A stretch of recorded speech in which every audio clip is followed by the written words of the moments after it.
Hey everyone, it's K-Red, and this week's peaceful pattern, although a challenge for me personally, turned out great.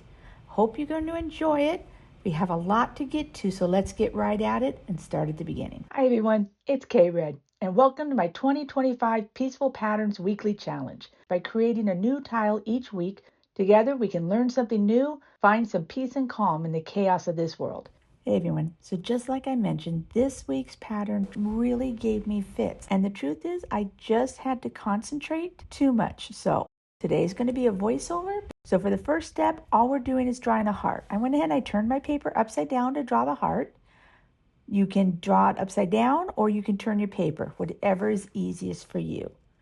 All right, so for step 2, let's turn the paper upside down and do a heart again, just like we've all done probably since childhood. And then we're going to do an aura on each side.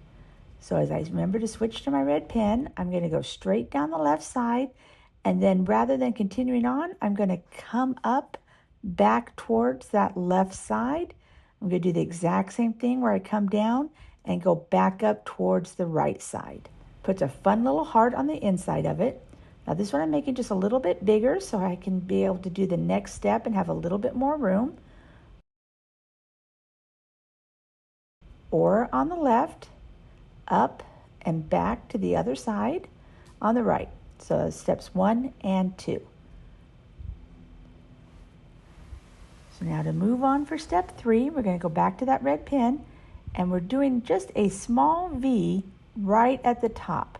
It's important to get that V in the right spot. When we draw this heart, we want the lines to come down as if it would connect to that V we just made, but obviously not to go past that line.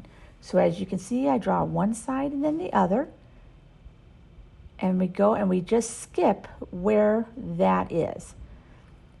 Like I said at the beginning, this gave me just a bit of a fit to kind of make sure that I was coming down to the right spot and doing it the right way. So I was glad to have lots of practice on this card. So we're going to go back, we're going to do an upside down heart, and then I turn it right side up and do an aura on the left where I close it, and an aura on the right where it's closed. Now, this is just a little bit small, but we're going to make it work. And we're going to do that top heart again. Make your V first, and then your heart will go down and meet to it. So let's switch to the red pen, and we're going to do one more heart aura, and it's going to come down again. So you can see as I make this larger heart, I may have to just go ahead and pause it here so I can kind of talk about it a little bit instead of as I was drawing through. This will go down and end with the heart, but we want it to perceive as if the line was continuing on to the bottom of our aura close. So I'm going to put a little arrow here so you can see it. You can see that the part 3, we did a V and we stopped as if that V had kept going and was behind that first upside down heart. The second side, we're going down and it's lining up as if it would match the line that was that closed aura that we did in step 2. So you can kind of see this kind of pretzel look that we're making with these 2 hearts. So let's see if we can do this right all together. So we're going to make our upside down heart. And then after our upside down heart, we're doing the aura on the left side and it matches. And then on the right side and it matches. And I go up a pretty decent way up, trying to make those 2 match. Now between those 2 is my first V, and my heart is going to match up to the line of that V. Now that I have that, I'm going to go ahead and do one more heart, and I want it to line up with the top line where my aura is closed. And that is how we make this pattern.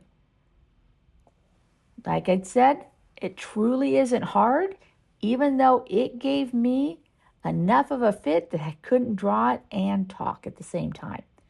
But let's go ahead and have some fun doing some shading. I always like to have the shading go where one would go under the other to help show that. So we're going to put a little bit of pencil underneath there and then spread it all the way out and up as far as we can.